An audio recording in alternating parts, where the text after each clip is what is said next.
اور وہ اتنی صلاحیت رکھتا ہو کہ اپنی ضرورت کا مسئلہ بغیر کسی مدد کے کتاب سے نکال سکے، ضرورت کے مسائل معلوم بھی ہوں اور نکال بھی سکے، اس طرح کی ڈیفینیشن ہے اس میں. کہیں یہ نہیں کہ وہ حافظ قرآن ہو یا کوئی زینت القراء ہو، بہت بہترین قاری ہو.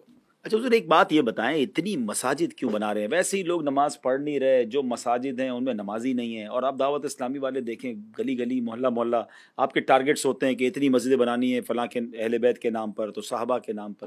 تو اتنی مسجدیں کیوں بنا رہے ہیں؟ ان پیسوں سے کچھ اور کر لیں.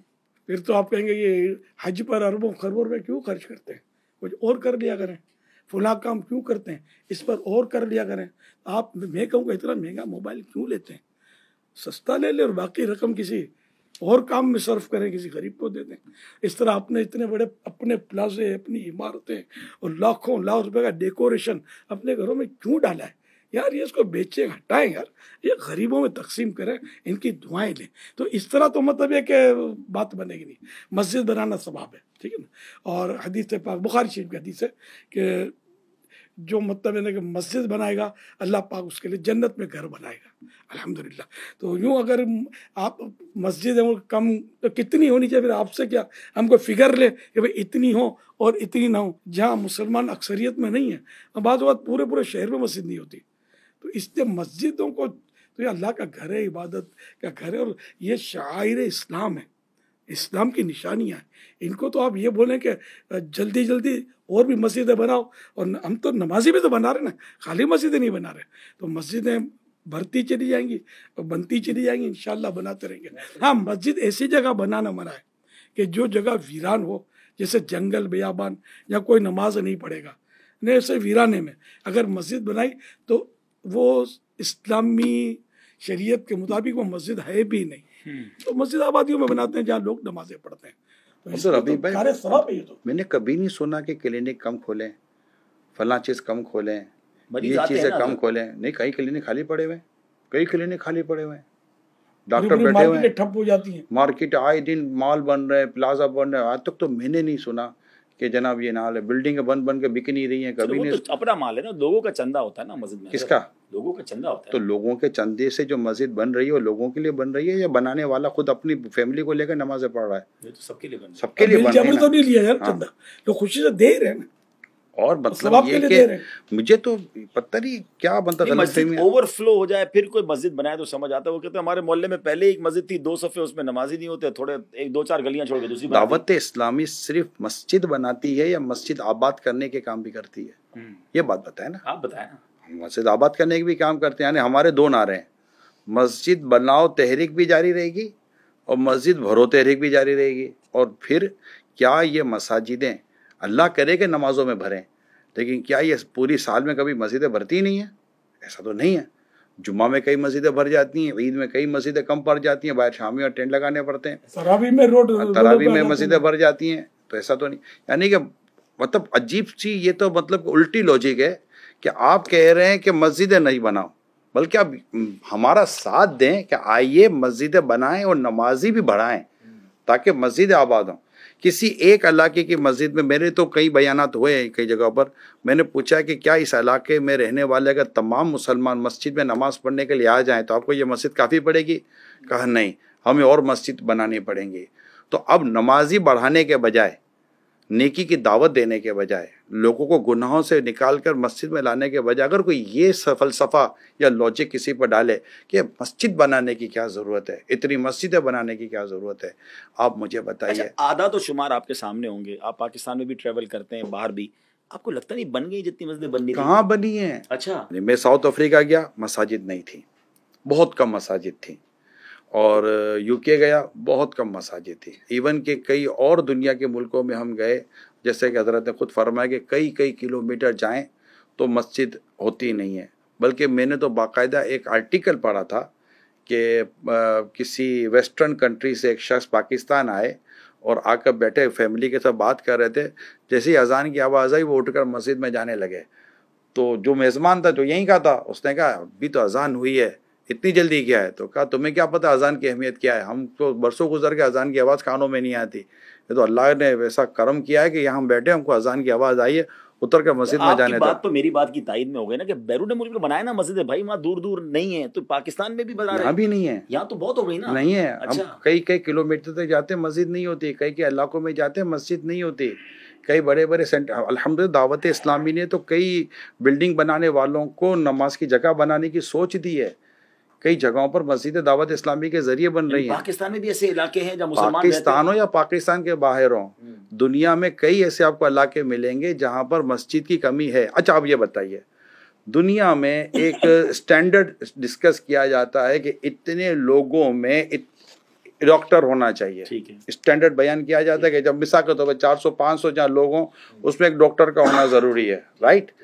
کیا کوئی ایسا اسٹینڈرڈ ہمارے پاس آیا، کسی نے دیا کہ اتنے لوگوں تو ایک مسجد ضروری ہے، 2 مسجد ضروری نہیں ہے؟ بھئی ایک علاقے کے اندر اگر 4 مسجدیں بھی بنی ہوئی ہیں تو آپ یہ دیکھیں پاپولیشن کتنی ہے، اگر یہ پاپولیشن مسجد میں آ جائے نماز پڑھنے کے لیے تو آپ کو لگتا ہے کہ 4 مسجدیں بھی زیادہ ہیں یا کم ہیں؟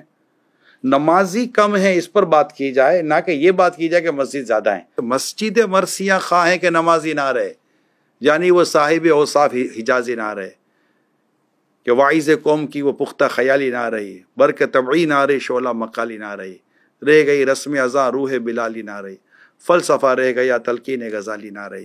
تو آپ ہمارا ساتھ دیں دعوت اسلامی کا، اور مل کر نیکی کی دعوت عام کریں، بے نمازیوں کو نمازی بنائیں گے تو مسجدیں کم ہی پڑیں گی، آپ لکھ لیجئے۔ چلیں جناب، امید ہے کو دعا کرتے ہیں کہ اللہ کرے کہ آپ کی غلط فہمی دور ہو گئی ہو سکتا ہے کہ اسے اعلان آتا دیں گے اب تو ہم بھی مسجد بنائیں۔ ہاں، بنانا چاہیں تو رابطہ کر سکتے۔ دعوت اسلامی کی مرکزی مجلس شورا نے یہ اعلان کیا ہوا ہے، اور لائیو اعلان ہے، آپ دنیا میں کہیں بھی رہتے ہیں، جس بھی ایریا میں آپ کو لگتا ہے کہ ہمارے پاس یہاں نماز پڑھنے کی جگہ نہیں ہے، مسجد نہیں ہے، جائے نماز نہیں ہے، مصلی نہیں ہے، آپ ہم سے رابطہ کریں، انشاءاللہ دعوت اسلامی آپ کو وہاں پر مسجد اور نماز پڑھنے کی جگہ بنا کر دے گی۔ اب میں حضور کی طرف پھر چلوں گا کہ حضور نوجوانوں کے لیے آج کل بڑی بات ہو رہی ہے، اور واقعی پاکستان بھی ایک ایسا ملک ہے کہ جس میں بڑی تعداد میں یوتھ ہے، اور پھر دنیا بھر میں نوجوان، تو کیا آپ کی دعوت اسلامی میں، آپ کے اس پورے انوائرمنٹ میں نوجوانوں کے لیے، یوتھ کے لیے بھی کوئی پلان ہے؟ الحمدللہ ہمارے پاس بھی یوتھ ہی کی کثرت ہے ماشاءاللہ۔ نہیں میں تو یہ عرض کروں گا، جب دعوت اسلامی لے کر چلے تھے تو آپ کا شمار یوتھ میں ہی ہو رہا تھا۔ میں بالکل یوتھ تھا، آج سے 42 سال پہلے تقریباً میں یوتھ ہی کہا جائے گا۔ میری عمر 30-31 سال کی ہوگی جب آپ دعوت اسلامی کا کام لے کر جاتے ہیں، اور اس سے پہلے بھی میرا خیال ہے آپ کی یہ مصروفیت تھی۔ میں تو شروع سے ہی سب ایک طرح سے مذہبی ماحول میں ہی پلا بڑا ہوں الحمدللہ، تو میرے پاس بھی ارد گرد نوجوان ہی تھے، اور ماشاءاللہ اب بھی اس وقت تقریباً نوجوان ہیں، بزرگ کم ہیں، یا وہ بزرگ ملیں گے جو پہلے جوان تھے اب ہو گئے، جیسے میں بوڑھا ہو گیا، جوانی سے چلا تھا۔ تو اس میں یوتھ کے لیے تو پروگرام ہی پروگرام ہے، یہ سارا کام یوتھ ہی کر رہے ہیں 99%۔ دیکھیں عبدالحبیب بھائی، آپ نے جو ابھی بات کی نا، تو میرا خیال ہے شاید اگر ناظرین اور آپ اگر وہ پروگرام دیکھ لیں، 2 سپٹمبر یوم دعوت اسلامی پر ایک پروگرام ریکارڈ ہوا تھا، امیل سنت کے ساتھ آپ کے پرانے اسلامی بھائی بھی موجود تھے، اس میں آپ کو یاد توفیق انجینئر ہمارے ساتھ بیٹھے ہوئے تھے۔ اچھا، توفیق انجینئر یہ ہمارے بہت پرانے اسلامی بھائی، امیل سنت جب دعوت اسلامی نہیں بنی تھی تب امیل سنت اپنا کام کرتے تھے، تو اس وقت بھی یہ آپ کے پاس ہوتے تھے۔ تو میں نے جب ان کی بات سنی تو امیر سنت کے گرد توفیق بھائی سمیت جو 4-5 قریب کے جو نوجوان تھے، یہ شاید سبھی انجینئر تھے، 3 سے 4 تو وہ تھے جن کے نام کے ساتھ انجینئر لگتا ہی تھا، ٹھیک ہے۔ میں نے وہ ان سے تو اب میں اس وقت یہ سوچتا تھا کہ انجینئر تھے، امیل سنت ایک دین و مذہب کی بات کرنے والے، تو میں نے ان کو ہی پوچھا تھا کہ آپ کیسے ان کے قریب بیٹھ جاتے تھے۔ آپ کو یاد ہوگا توفیق بھائی نے اس وقت پروگرام میں کہا تھا کہ مجھے ایک کی ماں نے میری ماں کو کہا تھا کہ جو میرا بیٹا یہ الیاس قادری کے پاس چلا گیا، اس کو بچا دو، سے کہا کیا بچا، میرا بیٹا بھی وہیں جا رہا، تو جانے دے، تو مسئلہ کوئی نہیں ہے۔ تو اس وقت بھی جب دعوت اسلامی نہیں تھی تو یہ قریب نوجوان، اور وہ بھی انجینئرنگ کرنے والے اور کوالیفیکیشن یعنی کہ ورلڈلی کوالیفیکیشن سے ریلیٹڈ کوالیفائڈ لوگ تھے۔ تو اور آج بھی مدرسۃ المدینہ جو دنیا بھر میں چلتے ہیں، ہفتہ وار اجتماع جو دنیا بھر میں ہوتے ہیں، اعتکاف جو دنیا بھر میں ہوتے ہیں، اچھا اسی طرح اسلامی بہنوں کے اجتماعات، اسلامی بہنوں کے جو مدرسۃ المدینہ بالغہ جو دنیا بھر میں ہوتے ہیں، اس طرح اور دعوت اسلامی کی جو مدنی قافلوں کی جو 5-5 7-7 لاکھ اسلامی بھائی جو مدنی قافلوں میں سالانہ سفر کر رہے ہوتے ہیں، اسلامی بھائیوں کی بات کر رہا ہوں، سفر کر رہے ہوتے ہیں، ان سب کی اگر آپ تعداد لیں تو اس پہ اگر آپ دیکھیں گے تو آپ کو مور دین 92% آپ کو اس میں نوجوان ملیں گے۔ تو یہ نہیں کہہ سکتے کہ دعوت اسلام کے ساتھ نوجوان نہیں ہے. اسکولز کالجز میں بھی کام کرتی دعوت اسلامی؟ بالکل کرتی ہے. شعبہ تعلیم کا بہت بڑا ہمارے کالج یونیورسٹیز کے اندر اجتماعات ہو رہے ہیں. اسکولوں میں جا کر جو ٹین ایجر ہیں ان میں دعوت اسلامی کام کر رہی ہے. یوتھ میں ہو گئے, سب یوتھ ہی یوتھ ہے. دعوت اسلامی کے لیے تو مشہور یہی ہے کہ نوجوانوں کی تحریک ہے. یعنی آپ سوشل میڈیا کو بھی دیکھیں نا, سوشل میڈیا پر جو ٹوٹل جو دعوت اسلامی کی جو سوشل میڈیا پلیٹ فارم ہیں, جو اس پر آپ مور دین 5 کروڑ سے زیادہ کو آپ سبسکرائب دیکھتے ہیں, تو یہ جو سبسکرائب ہوئے ہیں, جو فالوورس ہیں, جو فین فالوئنگ ہے, تو یہ نوجوان نہیں ہے تو پھر ہیں کون؟ یہ تو مجھے آپ بتا دیں. یہ واقعی غلط فہمی ہے. بڑی زبردست. دیکھیں ناظرین, یہ بڑی لاجیکلی بات سامنے آ گئی. باقی فیکٹس اینڈ فگرز تو چلیں آپ کہیں گے کہ آپ کہہ رہے ہیں نا کہ آپ کے لاکھوں لوگ قافلے میں جاتے ہیں, آپ کہہ رہے ہیں آپ کے ہزاروں لاکھوں لوگ اجتماع میں آتے ہیں, وہ چلے کچھ نہ کچھ چینل پہ نظر آتے ہیں, مگر سوشل میڈیا کو تو آپ خود بھی کاؤنٹ کر سکتے ہیں نا جی. ابھی جائیے دعوت اسلامی کے فیس بک کے پیج پر, ذرا آپ یوٹیوب کے پیجز پر دعوت اسلامی کے جتنے سوشل میڈیا کے پلیٹ فارمز ہیں آل ٹوگیدر ملائیں تو بتایا جاتا ہے 55 ملین 5.5 کروڑ فالوورز اور سبسکرائبرز ہیں. تو اٹ مینز یہ تو فگرز آپ اپنی فنگر ٹپس پہ چیک کر سکتے ہیں. اور بڑی لاجیکلی بات, اس پہ بوڑھے لوگ تو نہیں ہوتے نارملی, اس میں تو ینگسٹر ہی ہوتے ہیں. حضرت اب ایک واقعہ سوشل میڈیا پہ مجھے کسی نے بھیجا ہے, اور وہ یہ کہتے ہیں کہ آپ لوگوں کی وجہ سے میں اپنے دوست کے سامنے بے عزت ہو گیا. میں اپنے دوست کے ساتھ آپ کے نگران صاحب کی ایک محفل میں گیا, اور وہ نگران صاحب بڑی قناعت اور صبر اور شکر پر انہوں نے بیان کیا, اور جس حال میں بھی رہو اور اللہ کا شکر ادا کرو. بیان ختم ہوا تو ہم نے دیکھا کہ وہ نگران صاحب تو اے سی والی گاڑی میں آئے تھے, اے سی والی گاڑی میں واپس چلے گئے. تو جناب خود صبر و شکر کا اور قناعت کا درس دے کر گئے, خود اے سی والی گاڑی میں گئے. میرے دوست نے میرا مذاق اڑایا, کدھر لے کر آیا, مولوی کو دیکھ, مولوی کے تو اپنے خرچے بہت زیادہ ہیں, تو کون سی صبر و شکر اور قناعت کی بات ہو رہی ہے؟ اب وہ کہتا ہے میں تو بے عزت ہو گیا اپنے دوست کے سامنے. اگر ایک واقعہ ایسا ہوا بھی ہے تو اس میں آپ ناراض نہ ہو, بالفرض ہوا ہے تو. اور مجھے یہ بھی آپ بتا دیں کہ ایسی گاڑی میں بیٹھنے سے کیا اسلام نے منع کیا ہے؟ صبر کی پھر بات مدینے جانا ہے نا انشاءاللہ, تو مسجد نبوی میں نماز کیسے پڑھو گے؟ سینٹرل اے سی لگا ہوا ہے نا, صحیح کیسے کرو گے؟ ٹھنڈا ٹھنڈا ماحول ہے, ہر مسجد آپ کو وہاں ایئر کنڈیشن تقریباً ملے گی. تو یار یہ کوئی بات تھوڑی ہے, اے سی کا گناہ تھوڑی ہے. اب جس مسجد میں اے سی لگا ہوا ہے تو اس میں صبر و قناعت کی بات کی جائے کہ نہیں کی جائے, کہ سب کو دھوپ میں نکال کر پھر صبر و قناعت کی بات کی جائے؟ تو یار تو اسی کو تو کہتے ہیں اعتراض برا اعتراض. تو قناعت کی تعریف کیا بنے گی؟ قناعت ہے کہ اللہ پاک نے جتنا دیا بس اس پر راضی رہے. اللہ پاک نے جتنا دیا اس پر راضی رہے. اب اللہ پاک نے اگر اسے اے سی اور سہولت والی زندگی اگر اللہ پاک نے عطا فرمائی ہے تو اس پر شکر ادا کرے, اس پر راضی رہے نا. جی جی جی. تو یہ میرے کہیں ہے کہ قناعت والا بغیر اے سی کے سوئے گا, بغیر اے سی کے ہوائی جہاز میں مدینے جائے گا؟ دیکھیں وہ آپ دیکھیں عام مثال مکے مدینے کی دے رہے, وہاں تو ضرورت ہے, دنیا میں کہیں بھی جاؤ ہوائی جہاز, ہوائی جہاز تو ہر کار ایئر کنڈیشن نہیں ہوتی, وہ مبلک تو ہر ہوائی جہاز ایئر کنڈیشن ہوتا ہے. اے سی والی گاڑی میں آیا اور اے سی والی گاڑی میں گیا, اور وہ نہیں تو اس کا مطلب یہ ہے کہ عرب دنیا میں اور دنیا بھر کے اتنے ممالک میں جہاں کے ایک چھوٹی سی کیبن جو ہے اس میں بھی اے سی لگا ہوا ہے. عرب دنیا کی مثال, میں پاکستان کا واقعہ بیان کر مسلمانوں کی بات تو کریں گے. اس میں یہ سوچنا ہے کہ یار ماشاءاللہ دیکھو اللہ نے اتنا نوازا ہے, اے سی والی گاڑی ہے, اتنا اللہ نے اس کو مال دیا ہے, اتنی اللہ نے اس کو آسائش والی زندگی دی ہے, مگر یار قربان جاؤں دین کا کام کر رہے ہیں, واعظ و نصیحت کر رہے ہیں. تو مولوی صبر و قناعت کو پھر بھی بھولا نہیں ہے, صبر و قناعت, اور یہ بے صبری بھی نہیں ہے. ایئر کنڈیشن مریض ایئر کنڈیشن کمروں میں تو ہوتے ہیں یار, کہتے بیچارے بے قرار. مولوی صاحب کے پیسے کیسے آ گئے؟ گاڑی چندے کے پیسوں سے گاڑیاں لیتے ہیں, کیا کرتے ہیں؟ مولوی صاحب کے اپنے کام نہیں کرتے, وہ مولوی صاحب کے پیسوں سے کیا گاڑی نہیں آ سکتی؟ اچھا, اور اگر آ گئی تو کیا حرج ہے؟ اگر کسی نے اگر تحفے میں بھی دی ہے تو کیا آپ کو دنیا مطلب کہ پلاٹ کے پلاٹ تحفے میں دیتی ہے؟ ایک مذہبی آدمی عبدالحبیب بھائی, ایک مذہبی آدمی عاشق رسول اگر خوشحال ہے تو تکلیف کی چیز کی ہے. مسئلہ یہ ہے کہ جو یہ چیز ہو رہی ہے یہ کیا چیز غلط ہے؟ اور کیا اس نے یہ کہا ہے کہ میں اے سی میں نہیں سوتا ہوں, میں اے سی والی گاڑی میں نہیں بیٹھتا ہوں, دیکھیں میں صبر کر رہا ہوں؟ اس نے کوئی ایسا دعویٰ کیا ہے؟ اس نے کوئی ایسا دعویٰ نہیں کیا. اور کوئی گاڑی آتی ہے, ضروری نہیں کہ اسی کی اپنی بھی گاڑی ہو سکتا ہے کوئی ایسا اہل محبت ہو جو اس کو گاڑی میں لے کر چلا گیا ہو. تو میرے کو تو یہ حیرت ہو رہی ہے کہ یہ سوال ہم سے وہ شخص کر رہے ہیں جو دنیا کے ایسے ملکوں میں جاتے ہیں جہاں پر ایک عام آدمی بھی بغیر گاڑی کے نہیں رہتا. پھر ایسے واقعات کتنے, یہ بات ہے, ایسے لوگ کتنے, ٹھیک ہے. اچھا, جن کی مطلب کہ سہولت دے کر تکلیف ہوئی ہے, تو جو بیچارے تکلیف میں ان کی تکلیف دور کرنے کی کتنی کوشش کی گئی ہے, اس سے ہمدردی کس نے کی, اور یہ بہت سارے ہیں. خود جس مسجد میں کئی لوگ نماز پڑھتے ہیں اس مسجد کے امام صاحب کے پاس گھر پورا نہیں ہے، اس کے بیچارے کے پاس سائیکل تک نہیں ہے کئی امام کے پاس.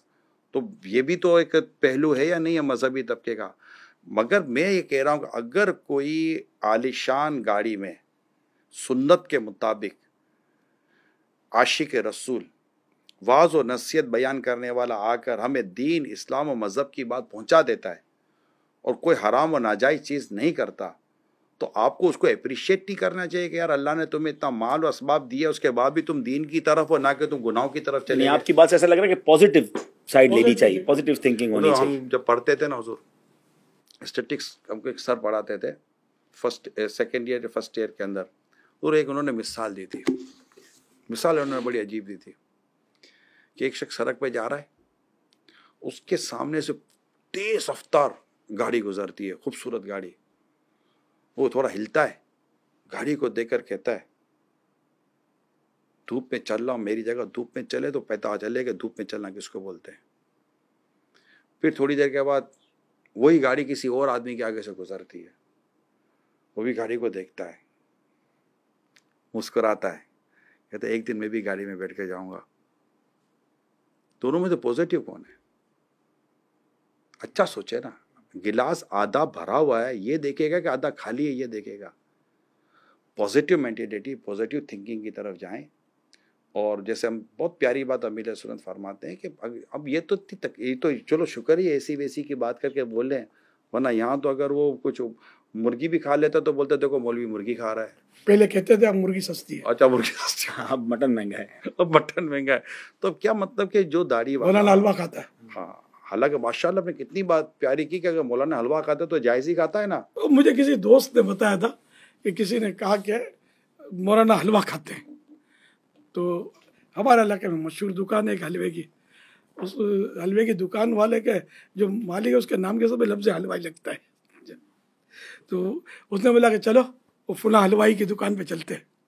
اب وہاں آپ دیکھ کے مجھے بتائیں، یہاں دیکھتے ہیں کہ کتنے مطلب مولانا حلوہ کھا رہے ہیں اور کتنے غیر مولانا حلوہ کھا رہے ہیں. یہ تو واقعی غیر مولانا ہی زیادہ ہوتے ہیں حلوہ کھانے والے. ہم سب کچھ کھاوے ہمارا کھاوے اندھا ہوئے، وہ محاورہ ہے نا لوگوں کا. لیکن مولانا بیچارہ خالی ہوا کھائے، حلوہ آپ کھاؤ. واقعی یہ بات تو سمجھنے والی ہے. بڑی زبردست مٹھائیوں کی دکانیں ہیں اور بڑی بیکریاں چل رہی ہوتی ہیں، تو وہاں لائن میں دیکھیں مجھے اس پر آپ بولنے کا موقع دیں. آپ اتنی دیر سے بول ہی تو رہے ہیں. کہاں بول رہے ہیں حضور، ہم ابھی تو بولے کچھ نہیں ہے. یہ تو اتنا بول رہے ہوتے تبھی تو آپ ہمیں لے کر بیٹھے ہیں. جی فرمائیے. ٹھیک ہے، یہ مجھے بتائیے کہ گھر میں ایک ٹیوٹر رکھا جاتا ہے بچے کو اسکول پڑھانے کے لیے، اس کو جنرلی طور پر کتنی فیس دی جاتی ہے؟ اب تو بہت فیس دیتے ہیں. اندازہ دیکھیں اگر 1-2 گھنٹے کے لیے آتا ہے تو 10,000 سے لے کے 30,000 تک لوگ دے رہے ہیں. اچھا، اسی گھر میں اسی بچے کو قرآن پڑھانے کے لیے ایک مولانا آتا ہے، اس کو کتنی فیس دی جاتی ہے؟ 2-3 ہزار مشکل سے ملتے ہوں گے. یہ فرق ہم اپنی نسل کے اندر کیوں اتار رہے ہیں کہ دین کا یہ مولانا سستا مل جاتا ہے نا، وہ بڑی مشکل سے ملتے ہیں. ٹیچر بڑی مہنگی تعلیم حاصل کی ہے اس نے. ٹیچر کہتا ہے کہ میری تنخواہ بڑھائیے، تو سر پلیز نہیں بڑھا دیجیے ورنہ میں نہیں آؤں گا، تو 5-10 ہزار روپے تو اس کی بڑھا دی جاتی ہے. مولانا کہہ دے کہ ذرا وہ 2-2.5 ہزار پورا نہیں ہو رہا، آپ کو پتہ ہے مہنگائی ہو گئی، اگر کچھ بڑھا دیں تو گھر میں جواب کیا آتا ہے؟ حضرت آپ کو کیا ضرورت ہے؟